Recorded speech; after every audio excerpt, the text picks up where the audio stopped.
kakainin natin to. Parang kakaibang kakain natin ngayon. Tara, let's go! First, yung lips. Pero syempre, hindi naman natin pwedeng kainin yan. Kaya naghanap tayo ng pang alternative dyan. Pero syempre, bago natin kainin yan, don't forget to follow me and comment sa comment section next kakain natin, ha? At eto yun, guys. Lips, pwede na yan. Pwede na yan. Naghanap tayo ng pang alternative dyan.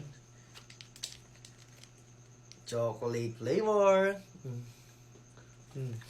Sino na nakakain na to? Parang ang cute niya, no? Parang siyang toothpaste.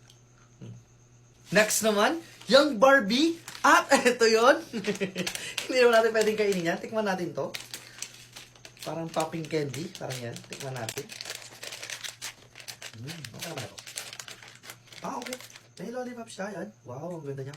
Start. Tapos meron siya mga durug-durug sa loob. Yun yung nagpapump. Yan. Yung pinaka-powder na yan. Yung nagpapump. Sarap niya.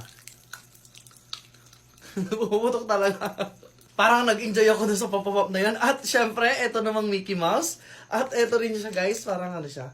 Popping candy rin. Tikman natin. Yan. Ano kaya to? Isa lollipop is... actually, meron siyang naman sa loob. Nakabukod. Dalawa yung naman niya. Yan.